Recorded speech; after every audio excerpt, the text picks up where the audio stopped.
Olá, família abençoada! Estamos aqui mais uma vez, sexta-feira, 9 horas da noite, junto com você aí do outro lado.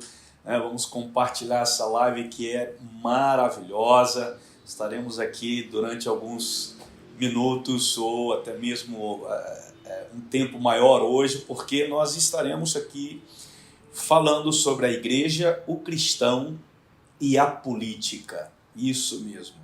Quero que você deixe os seus comentários, o que você acha, os seus pensamentos, e que interaja conosco aqui nesse nosso bate-papo aqui legal, tá? Sobre esse tema que é muito oportuno. Por que eu escolhi falar sobre isso agora? Porque, primeiro, que nós não estamos aí em mês, em período de campanha. Vai entrar o período de campanha agora, a partir de julho, para vereadores e prefeitos. Mas eu aproveitei para trazer esse tema, para esclarecer mais ainda, sobre essa realidade na cabeça de muitos crentes. Então é muito importante você que é da família Vida e Paz, você que é um cristão ou de qualquer outra igreja, de repente você tem um pensamento formado, mas eu quero apenas aqui sugerir algumas coisas, compartilhar alguns pensamentos que eu também tenho com relação a esse tema. Quem sabe nesse bate-papo a gente vai conseguir aí te ajudar a amadurecer, crescer ou formar ideias melhores aí para que a gente possa crescer, tá bom? Então, deixa eu começar com a igreja.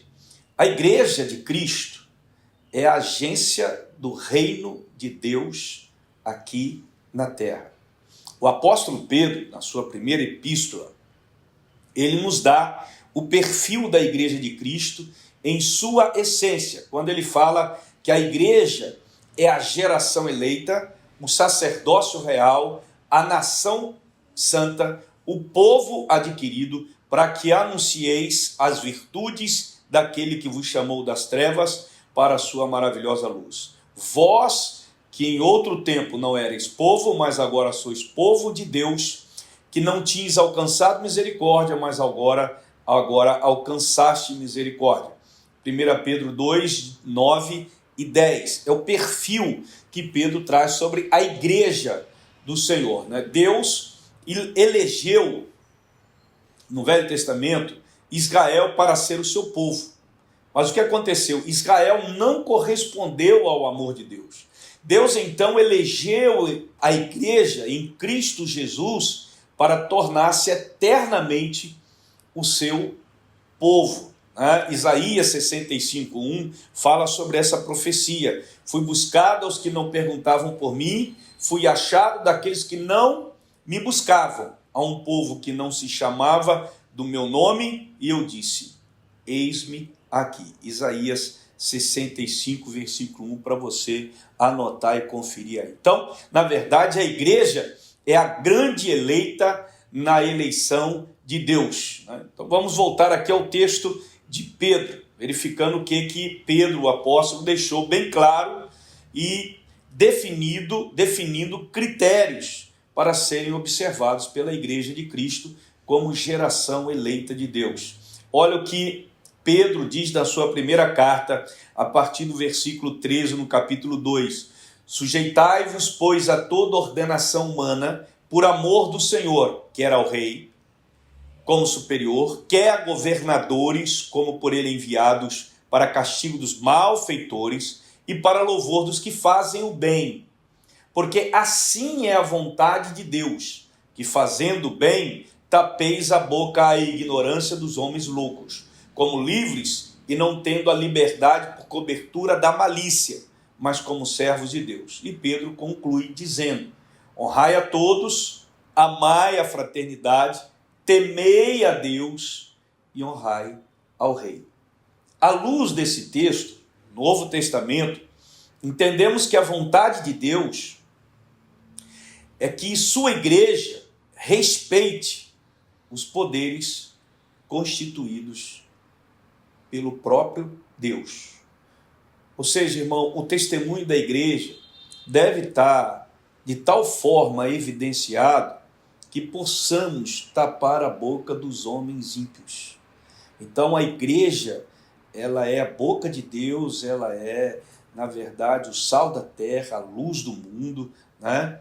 O sacerdócio real está sobre a igreja e como sacerdotes e profetas de Deus que nós somos, devemos ser instrumentos de transformação do mundo pelo amor, evidenciando nas nossas atitudes, relacionamentos, enfim, né?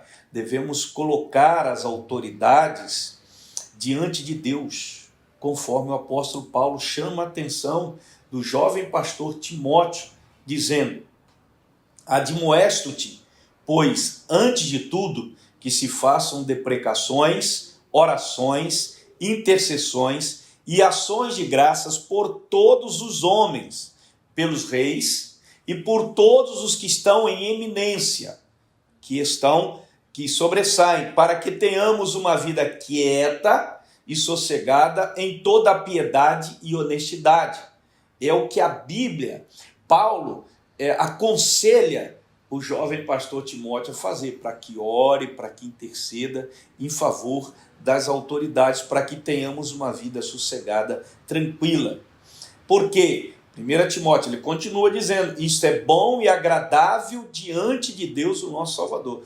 É bom e agradável diante de Deus que nós, como cristãos, possamos orar e interceder, né, em favor das autoridades constituídas. Eu não sei, meu irmão, minha irmã, se você costuma, de vez em quando, orar e interceder em favor das autoridades estabelecidas por Deus, mesmo que você não goste daquela autoridade, mesmo que você não tenha votado naquela autoridade, mesmo que aquela autoridade esteja ali não porque você votou nela, mas se ela está ali, é porque Deus instituiu, Deus permitiu, e você deve orar em favor daquela autoridade, para que a mão de Deus esteja sobre ele, a sabedoria de Deus esteja sobre ele, para que toda ação do diabo através dele seja cessada, cancelada, em nome de Jesus, e assim por diante, né? E Paulo ainda escreve a Tito, um outro jovem, reportando-se ao mesmo assunto: admoesta-os, Tito 3, 1 e 2, ao que se sujeitem aos principados e potestades, que lhes obedeçam, aqui está falando de autoridades, e estejam preparados para toda boa obra, que a ninguém infamem, nem sejam contenciosos, mas modestos, mostrando toda a mansidão para com todos os homens. Então, nós somos admoestados a obedecer às autoridades estabelecidas. O que nós concluímos diante desses textos que aqui eu coloquei, apresentei para você? Né? Que Deus abomina, preste bem atenção nisso, a desobediência às autoridades que por Ele, Deus, foram constituídas sobre as nações e reinos. Isso é muito sério, irmãos, muito sério. Eu sei que nós vivemos no país em que há uma divisão, né, do governo que aí está estabelecido, e nós estamos nos referindo exatamente ao governo federal, né, ao presidente que aí está estabelecido. Sei que nós temos muitos pensamentos, muitas ideias, conceitos contrários, exatamente diferentes do que ele tem, né? Mas o que a Bíblia nos diz que temos que fazer? Que nós temos que orar por eles, né? Sejam eles de direita, sejam eles de esquerda, não importa de que posição eles estejam. Nós temos que interceder, orar por eles, nós temos que obedecer às leis que estão sendo estabelecidas, desde que essas leis não contradigam as leis de Deus, os princípios da palavra de Deus, como o aborto, que você não deve, né? Como um casamento entre duas pessoas do mesmo sexo, que você não deve, né, obedecer. Então, são exemplos que nós estamos dando com relação à obediência que nós devemos ter, nos sujeitar, né, a essas autoridades que estão ali estabelecidas. Tá bom? Então, esse é o papel da igreja. A igreja, ela é apolítica, ou seja, a igreja como instituição, ela não toma partido, ela não é partidária, né? O cristão, que eu já vou falar já, logo depois, é outra coisa, mas a igreja como instituição, aí eu estou falando igreja não como corpo, estou falando igreja como instituição, né? A Igreja Batista Vida e Paz, que é o nosso nome aqui, né? No CNPJ, né? Que nos identifica diante da lei, exatamente este. Ela, como instituição, ela não toma partido, ela não partidariza, ela simplesmente, ela posiciona, no meu caso, né? No nosso caso como família aqui, nós nos posicionamos com relação aos princípios da palavra de Deus que nos norteiam. Isso nós podemos fazer, mas não tomar partido de um lado ou de outro, tá bom? Agora, com relação ao cristão, né? O que a gente entende, irmãos, é que não deve haver uma dicotomia entre o comportamento pessoal do cristão diante dos poderes constituídos e o comportamento da igreja como um todo. Ou seja, o que isso significa, pastor? Que a orientação da igreja segue a revelação de Deus sobre o assunto e, como tal, deve ser obedecido. Então, o que a igreja faz? A igreja não toma partido, a igreja intercede e ora pelas autoridades, a igreja intercede pelo Brasil, né? Ora pelo Brasil, pelas autoridades, sejam elas no campo, né? Na área, no executivo, né? No legislativo, no judiciário, né? Enfim, a igreja, esse é o papel da igreja. Nós não podemos entrar numa coisa de que, não, mas o irmão faz isso. Bom, aí, irmão, o irmão, ele não é a igreja. O membro, ele não é a igreja. Ele é um membro, né? Então, deve haver coerência. A participação do crente na política, hoje em dia, tem sido muito questionada. Então, o que eu quero mostrar para vocês aqui? Quero mostrar que a igreja como instituição, ela não toma partido.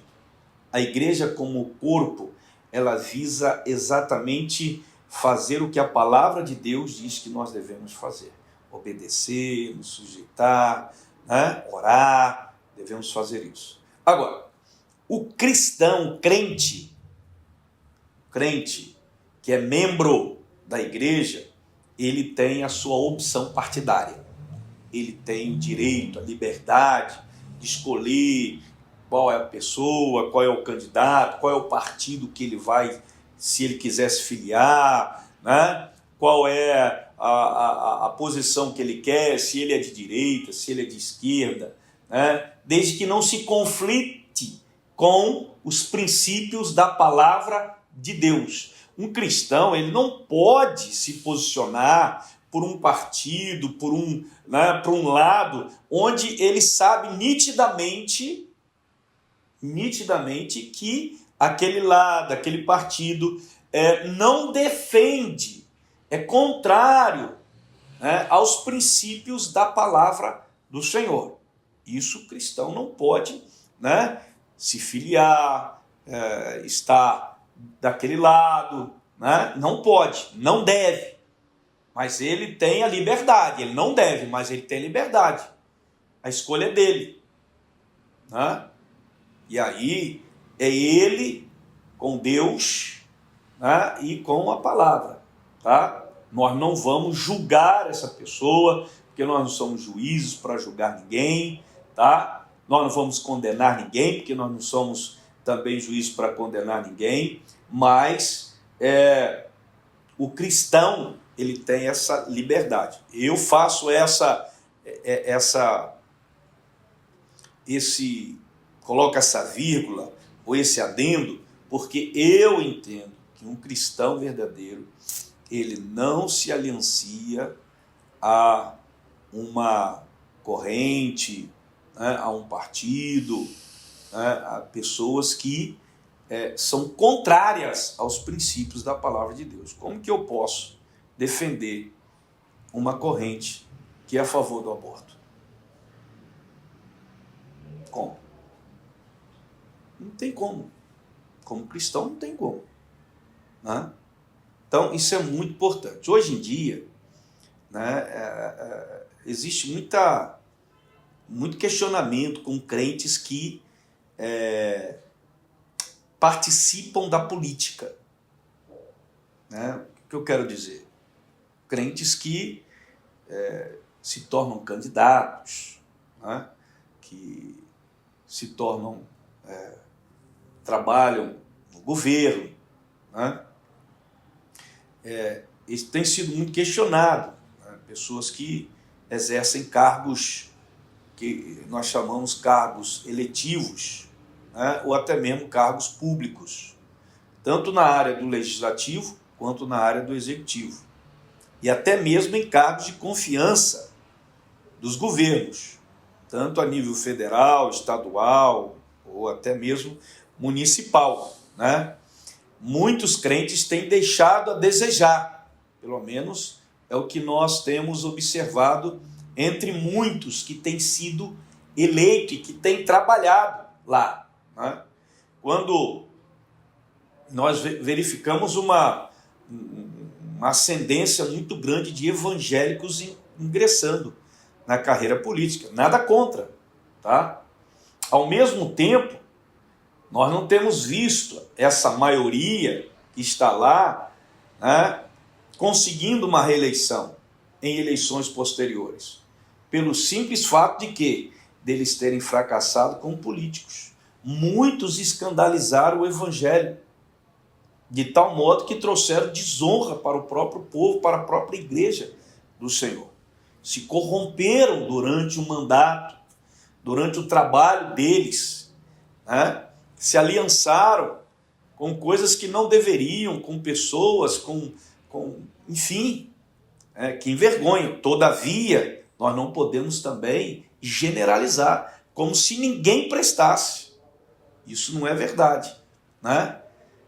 Então, mas infelizmente muitos trouxeram decepção, escândalo para o evangelho na igreja de Cristo, né? Infelizmente, tá? Mas nós não podemos assim dizer. Então, o crente não deve se envolver com política. Não tem como não se envolver, porque a vida em comunidade é uma vida política. A política faz parte do nosso dia a dia. A política profissional, que muita gente diz assim, o crente não deve se envolver com a política profissional. Também não é, isso daí também não tem base bíblica, irmãos, né? O crente pode e deve encarar a carreira política como algo natural, como se fosse outra carreira qualquer dentro da nossa sociedade. Graças a Deus, hoje nós temos muita gente no Congresso, nas assembleias legislativas, na Câmara Municipal, que são crentes verdadeiros, que dão testemunhos, que estão lá defendendo os princípios da palavra de Deus. E muitas leis que vão contra a palavra de Deus não têm sido votadas, né, por causa desses irmãos que estão lá. E a Bíblia, em nenhum momento, ela menciona a desaprovação de Deus quanto a não exercer, né, pessoas não exercerem o poder. Na própria história do povo hebreu, nós vimos José, que foi vendido pelos seus irmãos, né, desenvolvendo um papel muito importante na casa de Potifar. Né?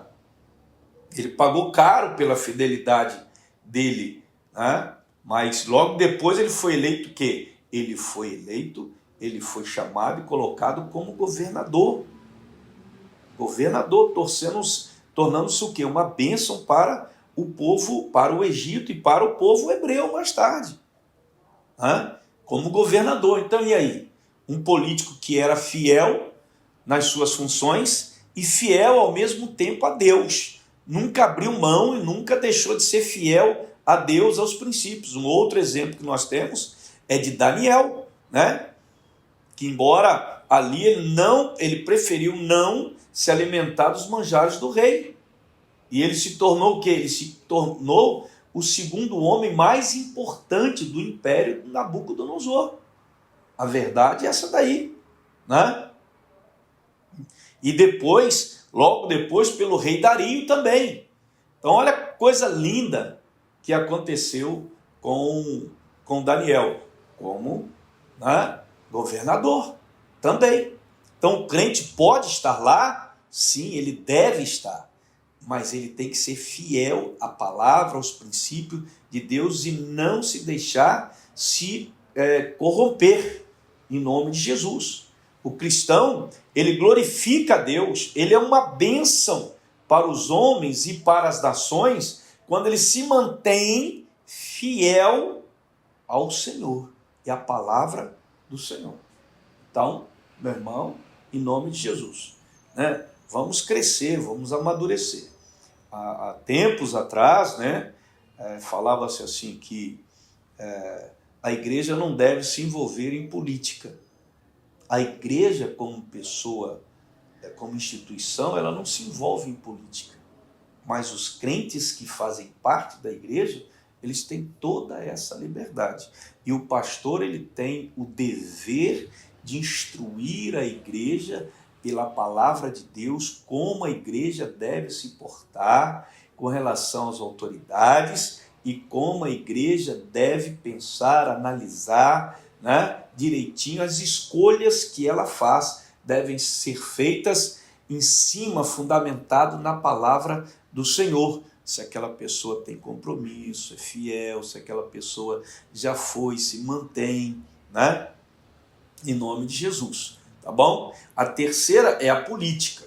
A política é um instrumento da democracia. A pluralidade de partidos pressupõe o quê? Que existe um livre-arbítrio a ser exercido conscientemente pelo povo, né? Para esse povo escolher o quê? Os seus mandatários, através do escrutínio livre e, né, como diz o voto, né, secreto, mas o escrutínio livre e que tem ali a prova, né, como se dizem hoje, em nome de Jesus. Aqui, principalmente no nosso país, com a maquininha que tem que ter um comprovante ali, né, imprimir para provar que você votou, né, naquela pessoa direitinho. Né? Esperamos que nós possamos chegar lá, se Deus quiser. Né? Hoje ainda não tem. Hoje você só vai lá, bate lá os númerozinhos, mas você não tem um comprovante para comprovar aquilo ali que você fez. Mas quem sabe a gente pode ter isso daí. Né? Então, a democracia, ela está coerente com a palavra de Deus, porque Deus fez o quê? O homem livre.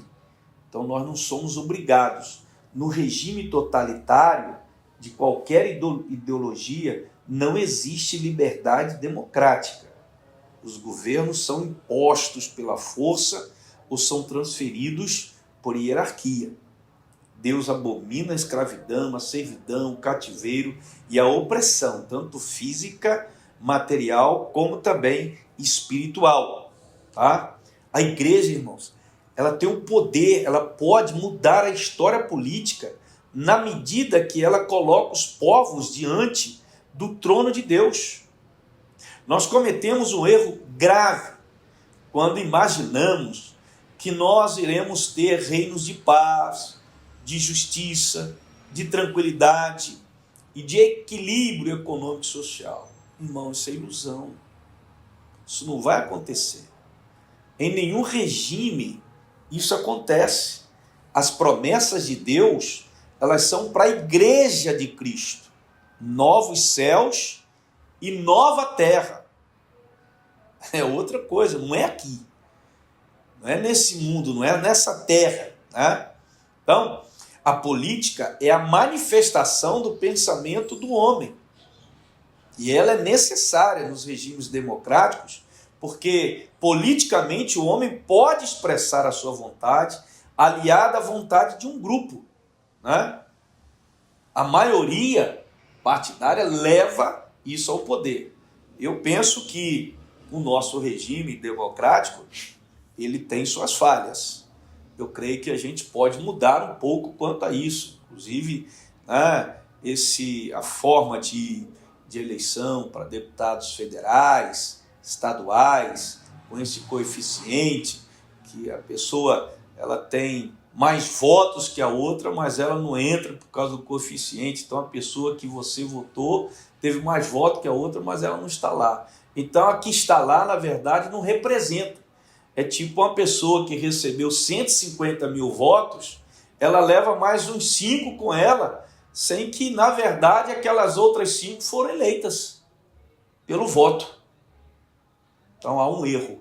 Mas, quem sabe, isso pode ser corrigido lá na frente. Por isso que eu digo que o nosso regime, o regime democrático é interessante, mas o nosso formato aqui no Brasil, ele não atende completamente, ele não é um regime que realmente representa no Congresso Nacional, deputados federais, realmente a sociedade. Então, isso precisa ser mudado, isso precisa ser refeito, assim como deputados estaduais também, né? E também para vereadores a mesma coisa. Então isso daí precisa ser mudado, quem sabe a gente consegue isso daí no futuro, né? Em nome de Jesus, tá bom? Só dando um exemplo aqui para vocês, né? Lembram que Samuel e Deus, eles discordam do desejo do povo de Israel quando eles pediram um rei, pelo simples fato dos outros povos também terem um rei. Deus era rei de Israel. Deus estava à frente do seu povo e pelejava pelo seu povo, o Senhor. Não havia justificativa para que exigisse um rei. Deus acabou atendendo o clamor de Israel, né? E o que aconteceu? O reinado foi um fracasso. A política, irmãos, como um instrumento democrático, deveria ser usado para ser uma bênção para os povos. No entanto, infelizmente, tem sido um instrumento de corrupção e de ambição. Infelizmente, é o que nós vemos, né? Desde a Câmara Municipal, hoje nós vemos em todos os âmbitos da sociedade. Isso já, né, infelizmente, no judiciário, no município, no estado, lá em cima em Brasília, infelizmente, o instrumento não é utilizado para abençoar, para ajudar o povo. A maioria dos políticos, eles legislam mais em benefício próprio do que em benefício do povo. Portanto, enquanto o povo não souber escolher bem seus representantes, eles não terão dias melhores. Nós não teremos dias melhores. Tá? Preste bem atenção nisso. Quanta gente vende o seu voto? Quanta gente, por receber uma ajuda, né, estão vendendo o seu voto? Quantas pessoas, quantas? Essa ajuda social que existe do governo, então, misericórdia. Deve-se ajudar? Deve-se. Não só um governo de esquerda, de qualquer governo, tem que ter uma ação social, uma ajuda social para os mais necessitados, mas não fazer disso uma forma de cabresto, sabe? Em nome de Jesus. Então, isso é uma coisa que a gente tem visto no nosso país, infelizmente, né? Mas, como tem um ditado popular que diz que o povo tem um governo que merece. É um adágio. Embora eu não concordo bem com esse ditado. Porque, por exemplo, no Brasil o povo está meio a meio. Eu vou dizer para você que, de repente, nem essa é a realidade do meio a meio, né? Em qualquer situação, os governos humanos, eles serão apenas um paliativo para o problema do homem. Qualquer situação. Somente Deus, através de Jesus, tem a solução definitiva para o nosso problema. Tá? Então, meu irmão, minha irmã, meu amigo, pense muito quando você está para votar, para eleger, não negocie seu voto. Né? Eu sei que muitas vezes a pessoa diz assim, eu tenho uma dívida de gratidão com fulano. Mas se fulano se corrompeu, se fulano se vendeu, se fulano está defendendo princípios que a palavra de Deus, que é contrária à palavra de Deus, meu irmão, não faça isso, não faça isso. Porque você vai estar sendo conivente com o pecado. Na verdade, você se vendeu porque recebeu um favor daquela pessoa. Na verdade, esse favor foi Deus que fez para você. Deus apenas usou o homem ou a mulher para ajudar e para abençoar a tua vida. Em nome de Jesus. Vem aí as eleições para vereador, para prefeito. Analisa direitinho, avalie direitinho. Vamos escolher bem as pessoas que irão nos representar na Câmara Municipal e também como dirigente, como gestor, né, que é o prefeito da nossa cidade. Tá bom? Eu espero que eu tenha te ajudado. É claro que eu vou voltar com esse tema, né, em outras ocasiões, principalmente quando nós estivermos, né, no tempo de eleição também. Mas qualquer dúvida você pode deixar aí nos comentários, tá? A gente puder ajudar você a tirar suas dúvidas. Mas esses aqui são, o que eu compartilhei com vocês são diretrizes que no andar, né, nessa caminhada minha, nesses longos, né, anos de caminhada, de experiência, a gente vai adquirindo, vai vendo como que a gente precisa sempre tocar nesse assunto, sempre ensinar a igreja sobre esse assunto, ensinar as pessoas sobre esse tema, porque ele sempre será odierno, ele sempre será proposital, ele sempre será oportuno, tá, nesse tema, porque a política é algo que a gente vive todos os dias. A política profissional, tudo que é estabelecido, tá, nas câmaras, nas assembleias, no Congresso, tudo mexe com o nosso dia a dia, tudo mexe com a nossa vida, tudo mexe, sabe, com a nossa estrutura. Então, nós precisamos ter muito cuidado com relação a isso, tá bom? Um beijo no coração, um abraço, espero que tenha muito ajudado você. Compartilhe, não esqueça de deixar a tua curtidinha aí, curte, né, em nome de Jesus, e compartilhe com outras pessoas esse podcast que vai ser muito bom também. Ele é esclarecedor, ele ajuda a gente a entender melhor a igreja, o cristão e a política. Tá bom? Beijo no coração, um abraço, fiquem com Deus e até sexta-feira que vem, se Deus quiser.